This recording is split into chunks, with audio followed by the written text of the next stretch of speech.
hard pruning.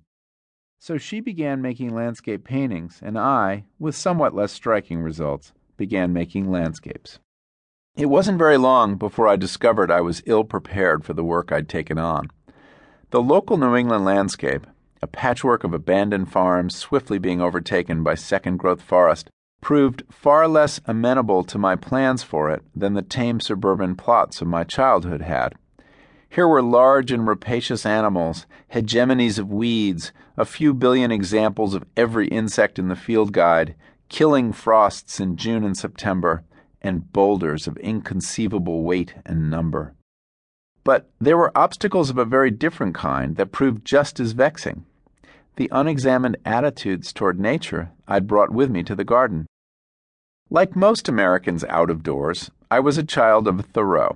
But the ways of seeing nature I'd inherited from him, and the whole tradition of nature writing he inspired, seemed not to fit my experiences. In confronting the local woodchucks, or deciding whether I was obliged to mow my lawn, or how liberal I could afford to be with respect to the weeds, I was deep in nature, surely, but my feelings about it, though strong, were something other than romantic or worshipful. When one summer I came across Emerson's argument that weeds, just then strangling my annuals, were nothing more than a defect of my perception, I felt a certain cognitive dissonance. Everybody wrote about how to be in nature, what sort of perceptions to have, but nobody about how to act there. Yet the gardener, unlike the naturalist, has to, indeed wants to, act.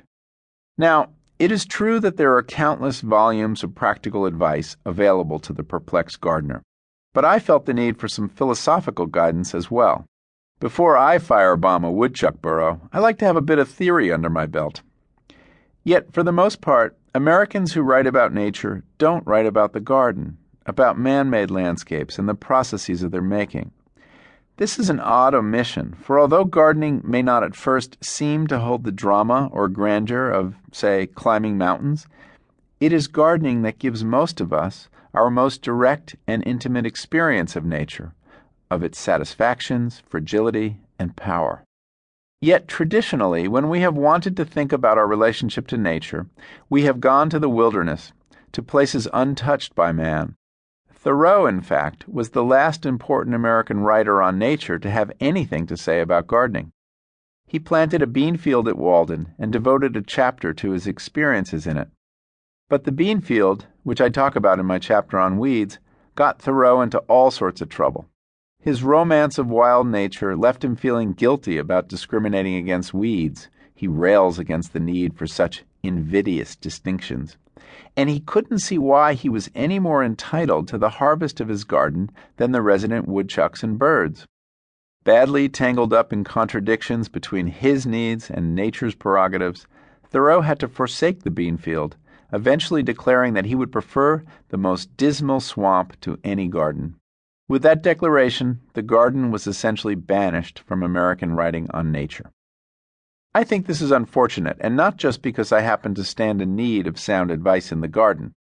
Americans have a deeply ingrained habit of seeing nature and culture as irreconcilably opposed. We automatically assume that whenever one gains, the other must lose. Forced to choose, we usually opt for nature, at least in our books. This choice, which I believe is a false one, is what led Thoreau and his descendants out of the garden. To be sure, there is much to be learned in the wilderness. Our unsurpassed tradition of nature writing is sufficient proof of that. But my experience in the garden leads me to believe that there are many important things about our relationship to nature that cannot be learned in the wild. For one thing, we need, and now more than ever, to learn how to use nature without damaging it. That probably can't be done as long as we continue to think of nature and culture simply as antagonists. So how do we begin to find some middle ground between the two, to provide for our needs and desires without diminishing nature? The premise of this book is that the place to look for some of the answers to these questions may not be in the woods, but in the garden. Though this book is not a polemic, it is full of argument, between me and this vexing piece of land, and also between me and some of the traditional ways of looking at nature in America. I find I spend a lot of time arguing with Thoreau.